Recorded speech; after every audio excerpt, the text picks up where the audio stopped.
But there are some people, nevertheless, and I am one of them, who think that the most practical and important thing about a man is still his view of the universe. We think that for a landlady considering a lodger, it is important to know his income, but still more important to know his philosophy. We think that for a general about to fight an enemy, it is important to know the enemy's numbers, but still more important to know the enemy's philosophy. We think the question is not whether the theory of the cosmos affects matters, but whether in the long run anything else affects them. In the 15th century, men cross-examined and tormented a man because he preached some immoral attitude. In the 19th century, we feted and flattered Oscar Wilde because he preached such an attitude, and then broke his heart in penal servitude because he carried it out. It may be a question which of the two methods was the more cruel. There can be no kind of question which was the more ludicrous. The age of the Inquisition has not at least the disgrace of having produced a society which made an idol of the very same man for preaching the very same things which it made him a convict for practising. Now, in our time, philosophy or religion, our theory, that is, about ultimate things, has been driven out, more or less simultaneously, from two fields which it used to occupy. General ideals used to dominate literature. They have been driven out by the cry of art for art's sakes. General ideals used to dominate politics. They have been driven out by the cry of efficiency, which may roughly be translated as politics for politics' sake. Persistently, for the last 20 years, the ideals of order or liberty have dwindled in our books. The ambitions of wit and eloquence have dwindled in our parliaments. Literature has purposely become less political.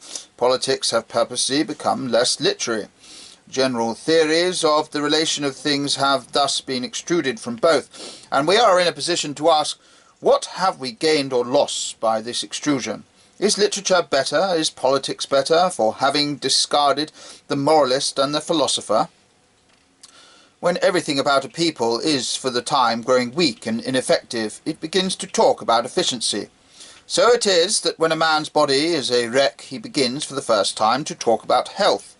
Vigorous organisms talk not about their processes, but about their aims. There cannot be any better proof of the physical efficiency of a man than that he talks cheerfully of a journey to the end of the world. And there cannot be any better proof of the practical efficiency of our nation than that it talks constantly of a journey to the end of the world, a journey to the Judgment Day and the New Jerusalem. There can be no stronger sign of a coarse material health than the tendency to run after high and wild ideals. It is in the first exuberance of infancy that we cry for the moon. None of the strong men in the strong ages would have understood what you meant by working for efficiency.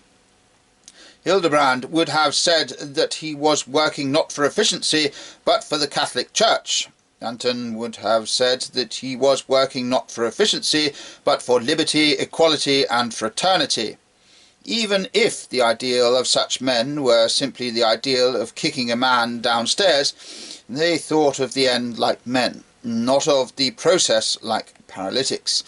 They did not say, efficiently elevating my right leg, using, you will notice, the muscles of the thigh and calf, which are in excellent order, Their feeling was quite different. They were so filled with the beautiful vision of the man lying flat at the foot of the staircase that in that ecstasy the rest followed in a flash. In practice, the habit of generalizing and idealizing did not by any means mean worldly weakness. The time of big theories was the time of big results. In the era of sentiment and fine words, at the end of the 18th century, men were really robust and effective. The sentimentalists conquered Napoleon. The cynics could not catch De Wet. 100 years ago our affairs for good or evil were wielded triumphantly by rhetoricians. Now our affairs are hopelessly muddled by strong, silent men. And just as this repudiation of big words and big visions has brought forth a race of small men in politics, so it has brought forth a race of small men in the arts.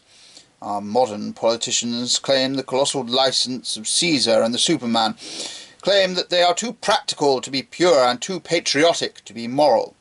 But the upshot of it all is that a mediocrity is the Chancellor of the Exchequer.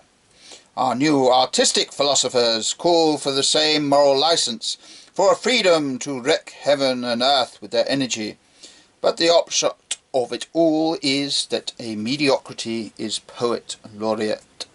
I do not say that there are no stronger men than these, but will anyone say that there are any men stronger than those men of old who were dominated by their philosophy and steeped in their religion? Whether bondage be better than freedom may be discussed, but that their bondage came to more than our freedom, it will be difficult for anyone to deny.